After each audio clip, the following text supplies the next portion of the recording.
আসসালামু আলাইকুম। স্বপ্ন পূরণের জন্য আছেন জব অ্যাসিস্টের সাথে থাকবেন স্বপ্ন পূরণ হওয়ার আগ পর্যন্ত ইনশাআল্লাহ। প্রিয় শিক্ষার্থী, অনানুষ্ঠানিক শিক্ষা ব্যুরো পরীক্ষার জন্য চূড়ান্ত সাজেশন আইবিএ প্রশ্ন প্যাটার্ন অনুসারে সাজানো হয়েছে। এই চূড়ান্ত সাজেশনটি যেহেতু আইবিএ প্রশ্ন করবে, তাই একটু ডিপলি আপনাকে পড়তে হবে। আমরা এখন দেখব চূড়ান্ত সাজেশনের চতুর্থ পর্ব। বাটিয়ালি গান বাংলাদেশের কোন অঞ্চলের গান? বাটিয়ালি গান এটি ময়মনসিংহ ও সিলেট অঞ্চলের গান। বাংলাদেশের কোন শিল্পী দুর্ভিক্ষের চিত্র এঁকে পৃথিবীতে সাড়া জাগিয়েছিলেন? জয়নুল আবেদিন দুর্ভিক্ষের চিত্র এঁকে পৃথিবীতে সাড়া জাগিয়েছিলেন। বাংলাদেশের প্রথম একজন বিজ্ঞান বিষয়ক লেখক হচ্ছেন আব্দুল্লাহ আল মুতি। ঢাকায় নির্মিত প্রথম বাংলা ছায়াছবি কোনটি? ঢাকায় নির্মিত প্রথম বাংলা ছায়াছবি মুখ ও মুখোশ। সূর্য দিগল বাড়ি উপন্যাসটির রচয়িতা কে? সূর্য দিগল বাড়ি উপন্যাসটির রচয়িতা আবু ইসহাক। সরকার কোন জায়গায় শিল্প পার্ক স্থাপন করে? শিল্প পার্ক স্থাপন করে সাভারে। ইউনেস্কো ঘোষিত বাংলাদেশে বিশ্ব ঐতিহ্য স্থান রয়েছে কয়টি? বিশ্ব ঐতিহ্য স্থান রয়েছে 3টি। বাংলাদেশ ফিল্ম আর্কাইভ প্রতিষ্ঠিত হয় কত সালে? বাংলাদেশ ফিল্ম আর্কাইভ প্রতিষ্ঠিত হয় 1978 সালে। বাংলাদেশের 3টি প্রথম শ্রেণীর বাংলা গবেষণা পত্রিকার নাম কি? বাংলাদেশের 3টি প্রথম শ্রেণীর বাংলা গবেষণা পত্রিকার নাম হচ্ছে বাংলা একাডেমি গবেষণা পত্রিকা, এশিয়াটিক সোসাইটি গবেষণা পত্রিকা, ঢাকা বিশ্ববিদ্যালয় পত্রিকা, তথা উপরের 3টি হলো বাংলাদেশের প্রথম শ্রেণীর বাংলা গবেষণা পত্রিকা। মহানগর নাট্যমঞ্চ প্রতিষ্ঠিত হয় কত সালে? মহানগর নাট্যমঞ্চ প্রতিষ্ঠিত হয় 1999 সালে। সম্রাট বাউল সম্রাটকে বাউল সম্রাট বলা হয় লালন ফকিরকে। ইউনেস্কো কর্তৃক ঘোষিত বাংলাদেশের প্রথম অধরা সংস্কৃতি ঐতিহ্য কোনটি? ইউনেস্কো কর্তৃক ঘোষিত বাংলাদেশের প্রথম অধরা সাংস্কৃতিক ঐতিহ্য হলো বাউল সঙ্গীত। মরমী কবি বলা হয় কাকে? মরমী কবি বলা হয় হাসন রাজাকে। বাংলাদেশে রঙিন টেলিভিশন চালু হয় কোন তারিখে? বাংলাদেশে রঙিন টেলিভিশন চালু হয় 1980 সালের 1 ডিসেম্বর। রামপুরা টিভি ভবনের ভিত্তিপ্রস্তর স্থাপিত হয় কত সালে?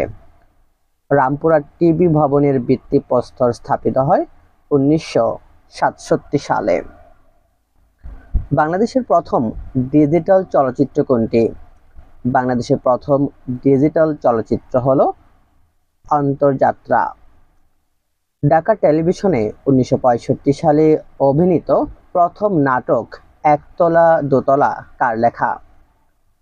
একতলা দোতলা নাটকটি রচনা করেন মনির চৌধুরী। স্বাধীন বাংলা বেতার কেন্দ্র কোথায় চালু হয়? স্বাধীন বাংলা বেতার কেন্দ্র এটি চালু হয় চট্টগ্রামের কালুরঘাটে। মাইজ ভান্ডারী বাংলাদেশের কোন অঞ্চলের গান? মাইজ ভান্ডারী এটি চট্টগ্রাম অঞ্চলের গান। গেটো গান বাংলাদেশের কোন অঞ্চলের ঐতিহ্য? গেটো গান এটি হাওর অঞ্চলের ঐতিহ্য। জাগো হুয়া সাবেরা মুক্তি পায় কত সালে?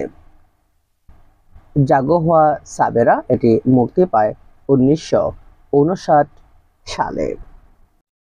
বাংলাদেশের তালিবাবাদ, মহাখালী ও বেতবুনিয়াতে কোন আন্তর্জাতিক যোগাযোগ কেন্দ্র রয়েছে? বাংলাদেশের তালিবাবাদ, মহাখালী ও বেত বনিয়াতে ভূ উপগ্রহ আন্তর্জাতিক যোগাযোগ কেন্দ্র রয়েছে। বাংলাদেশ টেলিভিশন স্থাপিত হয় কত সালে?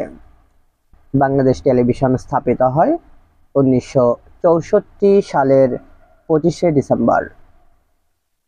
বাংলা নববর্ষ পহেলা বৈশাখ চালু করেছিলেন কে?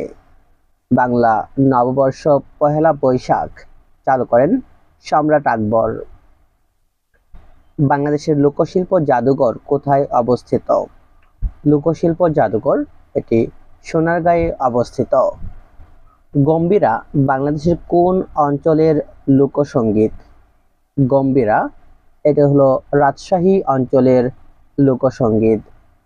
বাংলাদেশের বিখ্যাত মণিপুরী নাচ কোন অঞ্চলের? মণিপুরী নাচ এটি সিলেট অঞ্চলের। নিচের কোন পর্যটক সোনারগাঁও এসেছিলেন? সোনারগাঁও এসেছিলেন ইবনে বতুতা। পূর্ব পাকিস্তান বর্তমানে বাংলাদেশ এশিয়াটিক সোসাইটি প্রতিষ্ঠিত হয় কত সালে? এশিয়াটিক সোসাইটি প্রতিষ্ঠিত হয় 1952 সালে। বাংলা একাডেমি কোন সালে প্রতিষ্ঠিত হয়? বাংলা একাডেমি 1955 সালে প্রতিষ্ঠিত হয়। বাংলাদেশে নির্মিত প্রথম আন্তর্জাতিক পুরস্কারপ্রাপ্ত ছবির নাম কি? বাংলাদেশে নির্মিত প্রথম আন্তর্জাতিক পুরস্কারপ্রাপ্ত ছবি হলো জাগো হুয়া সাবেরা। স্টপ জেনোসাইড চলচ্চিত্রের নির্মাতা কে? স্টপ জেনোসাইড চলচ্চিত্রের নির্মাতা হলেন জহির রায়হান। ৭১-এর যিশু ছবিটি পরিচালকের নাম কি? ৭১-এর যিশু ছবিটির পরিচালক হলেন ইউসুফ বাচ্চু। একটি স্বল্পদৈর্ঘ্য ছবির নাম কি? একটি স্বল্পদৈর্ঘ্য ছবি হচ্ছে হলিয়া। সম্রাট সুর সম্রাট নামে খ্যাত কে? সুর সম্রাট নামে খ্যাত ওস্তাদ আলাউদ্দিন খান। কে আন্তর্জাতিক খ্যাতিসম্পন্ন বাংলাদেশি চিত্রশিল্পী? আন্তর্জাতিক খ্যাতিসম্পন্ন বাংলাদেশি চিত্রশিল্পী হলো জয়নুল আবেদিন। 2006 সালে ভারতে অনুষ্ঠেয় বিমস্টেক চলচ্চিত্রের উৎসবে বাংলাদেশে কোন চলচ্চিত্র প্রদর্শিত হয়? প্রদর্শিত হয় অন্তর্যাত্রা চলচ্চিত্রটি। জাতীয় চলচ্চিত্র পুরস্কার প্রবর্তিত হয় কত সালে? জাতীয় চলচ্চিত্র পুরস্কার প্রবর্তিত হয় 1976 সালে। প্রথম বাংলা ছায়াছবি মুখ ও মুখোশ কত সালে মুক্তি পায়? মুখ ও মুখোশ 1956 সালে মুক্তি পায়। বাংলাদেশের কোন সংগীতজ্ঞ আন্তর্জাতিক পর্যায়ে খ্যাতি অর্জন করেছিলেন? ওস্তাদ আয়াত আলী খান তিনি আন্তর্জাতিক অঙ্গনে খ্যাতি অর্জন করেছিলেন। ঢাকা ময়মনসিংহ অঞ্চলের ঐতিহ্যবাহী নৃত্যের নাম কি?